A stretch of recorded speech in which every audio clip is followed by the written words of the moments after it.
Good morning and welcome to Daybreak. I'm your host, Brittany Lauffer. And I'm Ryan Bailey. This week on Daybreak, we have your campus, city, and national news. Plus, we have weather, entertainment, and sports report for you. And Kyle Anthony will be joining us later making tortellini salad. All that and more straight ahead on Daybreak.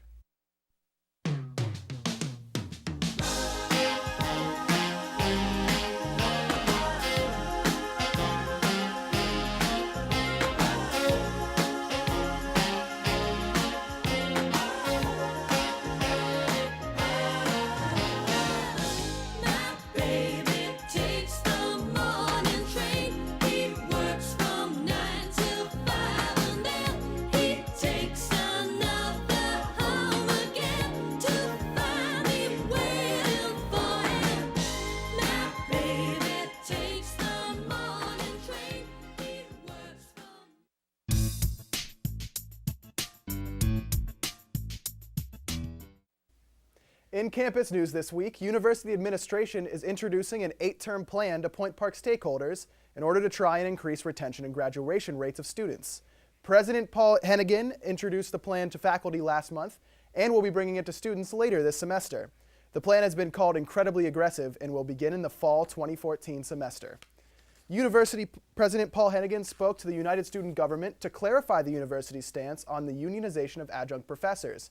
This has been a hot topic for the last 3 weeks, with USG initially showing their support for the cause, then retracting it in favor of more debate. Hennigan said that USG has, quote, no responsibility or obligation to take a position on adjunct unionization, end quote. Hennigan also said that Point Park tries to find adjuncts that are already employed. He says that 80% of the university's adjuncts have other jobs outside of Point Park. President Hennigan said that he had previously met with the part-time faculty, but would not comment on the concerns that were raised. It was reported last week that adjuncts are concerned with pay disparity, benefits, and job security.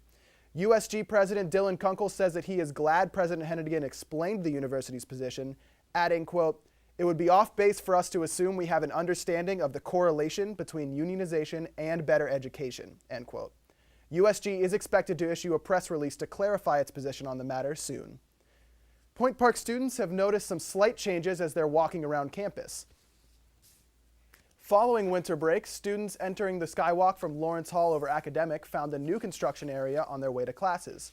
Point Park officials tell us crews are turning 2 former dance studios into a student lounge and a multi-purpose meeting space. What we're trying to do with the lounge space is make it a little more free-flowing because, as you know, in Lawrence Hall, this whole area right over in front of the elevators kind of clogs up. And we want to make it a little more flowing so that we have better access into the Point Cafe for the students. There's also talk of the cafe offering some grab-and-go food options here. The project is scheduled to be finished just in time for graduation in May. And that's all for your campus news. Now here's Brittany with City News.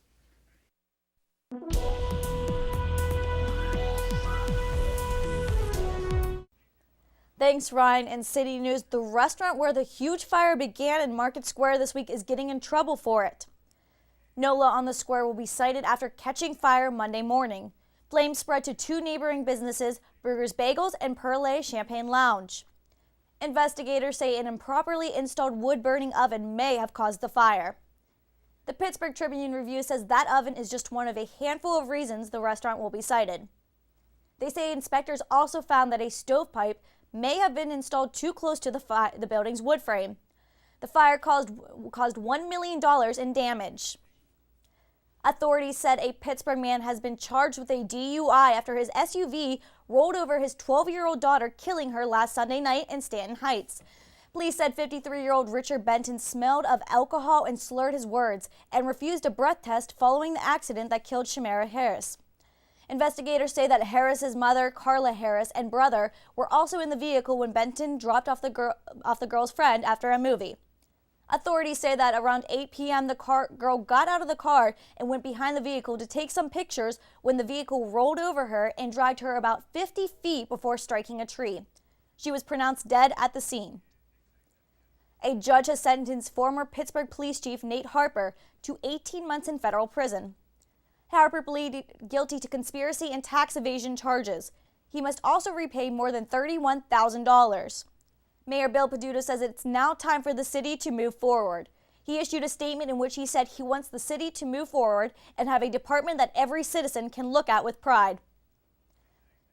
Pittsburgh has been chosen as one of the 30 cities to apply to host the 2016 Democratic National Convention.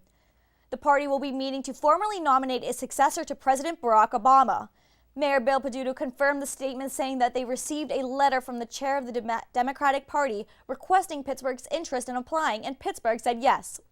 He also said that price would be a concern because although it would bring in lots of money to the region, it also cost the host city a lot of money as well, and he is not sure if Pittsburgh could afford it right now.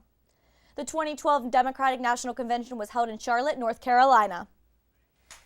And that's all for your city news this morning. Now back to Ryan at the couch. Thanks, Brittany. Coming up next on Daybreak, we will have a national news report for you, and Mr. Pittsburgh gives us a tour of an iconic Pittsburgh building. Don't go anywhere. We'll be right back.